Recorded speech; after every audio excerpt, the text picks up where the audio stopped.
What is it that makes a speech or a presentation different than a conversation?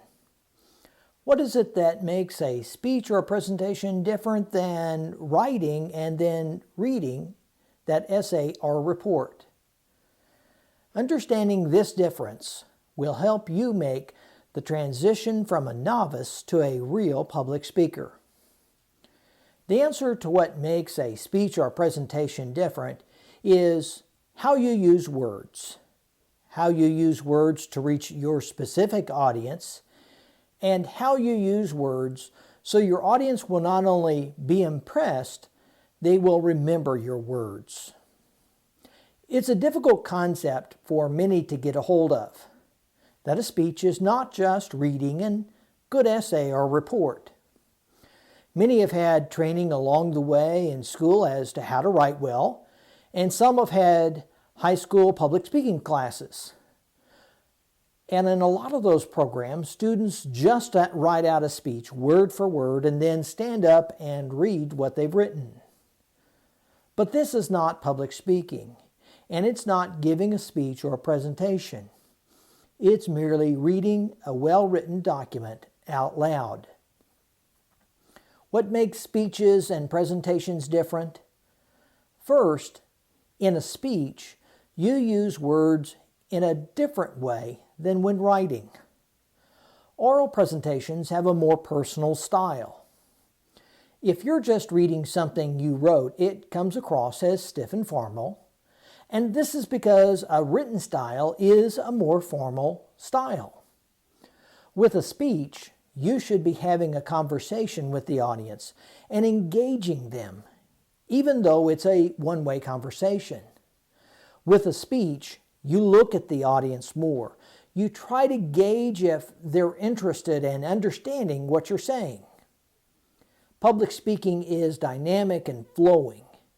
It's like a stream instead of a hard-paved concrete highway. So, use your words in a conversation and personal way to speak with your audience and not at your audience. Second, you need to use words to reach your specific audience.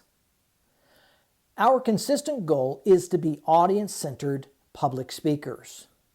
With this in mind, we need to use words that our audience will easily grasp and understand. You should absolutely be researching information for your speeches, but sometimes in doing so, you might find yourself using technical or jargon words specific to a specific area of study.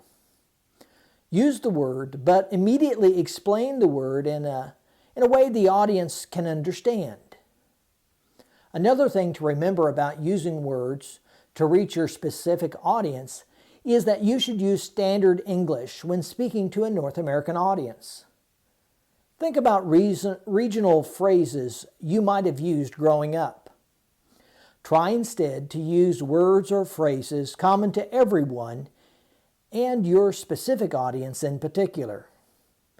Consider the ethnic, cultural, and demographic makeup of your particular audience and express your words in ways this group of people can easily relate to and understand. Third, you need to use words in a repetitive and interesting manner. Being repetitive is something that many want to fight against because it just doesn't feel like what they've always done with writing. When you are speaking, people need oral clues to help keep them on track, to help them understand your thought pattern and organization, and where you're going. To do this, you need to use words in a repetitive manner. Use words that are the same in your main points. Use repeating ideas throughout the speech. Use similar words or phrases to help your audience know where you are in the presentation. Speeches are different than something that's written because with a speech, the audience only has one shot at hearing and grasping something. And you must present that in a memorable way. With an essay, people can always go back and reread it again and again. When a speech is given, the words float through the air, and whether or not they will stick in the minds of the listeners depends on how you use your words. If people are going to remember your words, you need to create some drama and memorable phrases. The key is rewriting. Once you have written your speech, go back over it and try to put your main ideas into sentences that begin the same or are similar sounding. Look for key ideas that can be repeated at different points for emphasis. Think about ways you can more creatively express your thoughts. Ask yourself, how can I say this in a way that 5 years from now, someone listening will be able to remember my presentation and what the main points were? Think this is impossible? I know of a person who gave a speech to a large group. 15 years later, one of the audience members saw the speaker's dad at an event and excitedly told him the speaker's topic and what the 4 main points of that presentation were. How do you transition from a novice speaker to an accomplished public speaker? You begin by learning that a speech or a presentation is different than writing. Because of how you use words, because you use words to reach your specific audience, and because you use words in a repetitive and interesting way. Use your words as tools to connect with your audience and engage them in a conversation they will remember for a very long time. See you in the next video.